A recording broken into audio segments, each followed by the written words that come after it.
HQ Spotlight here on a Monday. So if you guys thought we were done talking about the draft, you were sorely mistaken, because we have the NBA draft just around the corner, only 14 days away from the draft lottery. So today is indeed a mock draft Monday for every lottery team. We're going to have to wait specifically until May 12th to find out the exact order of the lottery picks, but we do have odds to go on, and that is exactly what we're going to do.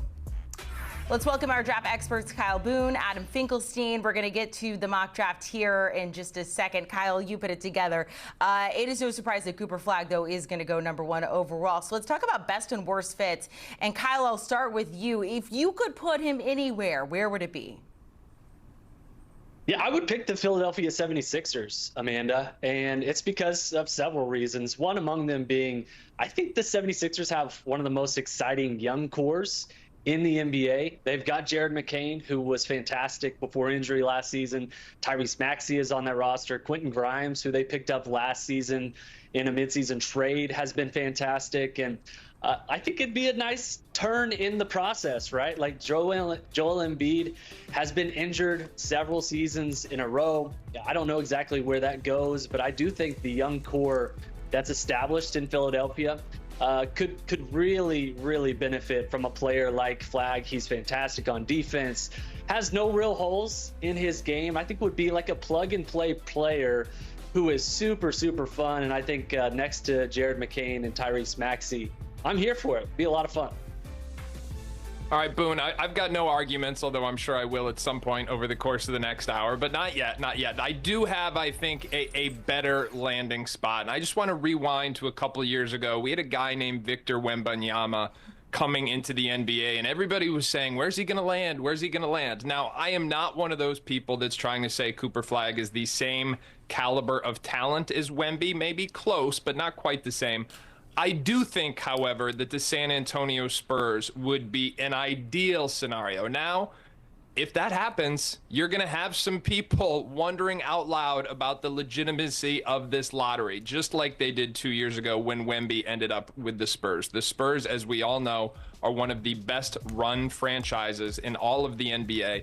The fact that they have Wemby there would allow Cooper Flagg to pair with him and then create one of the most potent young tandems in all of NBA basketball. Combine De'Aaron Fox to that mix, who they landed at the trade deadline last year, and suddenly this would be a team that would be having championship aspirations sooner rather than later. Cooper wouldn't have to go in with the pressure of being an offensive focal point, which I think is really his most natural tendency. I think he'd like to fit in early, make a contribution on the defensive end, and then grow into a bigger role as it goes on. But I think the Spurs would really be an ideal landing spot. They only have a 6% chance, but it is just the way that the lottery works. We're going to find out. So let's go into the #1 overall pick. What we're going with, the Utah Jazz. We do want to mention the Jazz, the Wizards, and the Hornets. They all have a 14% chance to land that #1 overall pick. Adam, you said you had a better fit being the Spurs, but what would you think about Cooper Flagg with the Jazz? I think that would be fine. I think Danny Ainge is, longtime executive for the Celtics. He's now with Utah. He knows how to develop top talent. It goes back generations. Obviously, Jason Tatum is the most recent example, Jaylen Brown as well. But that's the type of certainly leader and mentor you would want for him.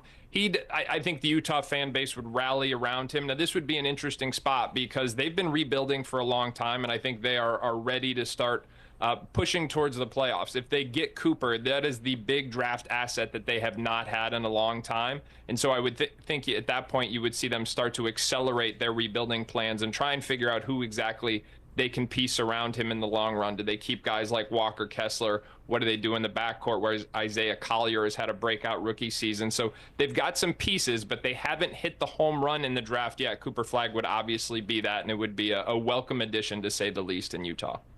Kyle, who would be a bad fit for him? I mean, is there a bad fit when you're getting a guy like Cooper Flagg, or is it more sort of this team is bad for him as opposed to he's bad for that team?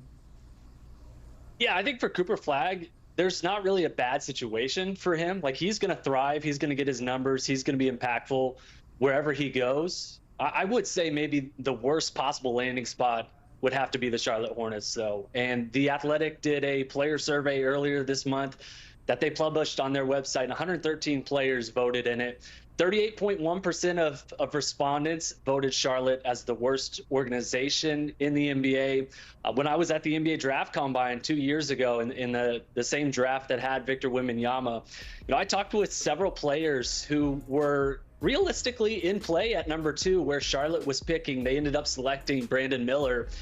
And several of them said that, the players or the decision makers they met with from Charlotte were unprepared in meetings. They were uninterested. One agent of a player who was selected in the top 5 said it was frankly unprofessional. So I think if you're Cooper Flagg, you're probably holding your breath and crossing your fingers that you don't land in Charlotte. They've been a ship without a rudder for a long time. 2 winning seasons in the last decade, more than 2 decades since winning their last playoff series. I think Cooper Flagg could transcend even the badness that emanates from Charlotte, but that is not a situation, if I'm a top prospect, where I'm wanting to go in this draft. I've got nothing to say to that other than if it's Cooper Flagg and Brandon Miller, I am here for that. I think Charlotte should not be held responsible for mistakes of previous ownership. And listen, I am an MJ guy. He's the GOAT. He's just not the GOAT owner. They've got a new ownership group within recent years. They're trying to turn the page on that. The fit for me that would be concerning if I were in Cooper's camp would be New Orleans. This is a franchise that does not have a hierarchy of leadership right now after dismissing David Griffin. They moved off of Isaiah Evans at the trade deadline, and now they are presumably building around Zion Williamson. The only problem is Zion Williamson is off the court more than he is on the court. And then he's got, shall we say, some drama away from the court. And those are just headlines and distractions that Cooper Flagg does not need around him. If you have a young star, you want to get him in a low maintenance situation, a low drama situation, and New Orleans is filled with drama right now. So they would love Cooper Flagg, but if I'm Cooper Flagg, and let's be clear, he said he would be happy to play at any of the 30 franchises in the NBA. But if I were him and his people, I'd be quietly rooting against New Orleans getting that #1 pick, just so I can be focused on basketball, have a clear path in front of me, know who my teammates are going to be for the foreseeable future, and not be surrounded by drama. That would be crazy if in the past 6 years, the Pelicans get 2 #1 overall picks from Duke, and that organization would still be potentially a disaster. Hard to wrap your head around. All right, guys, hang on just a second here. We have the rest of the lottery to dive into. We went with the first overall pick. Coming up, we're going to dive into picks 2 through 14. Rutgers has 2 top 5 prospects, one of them going #2 overall. We'll tell you who it is coming up.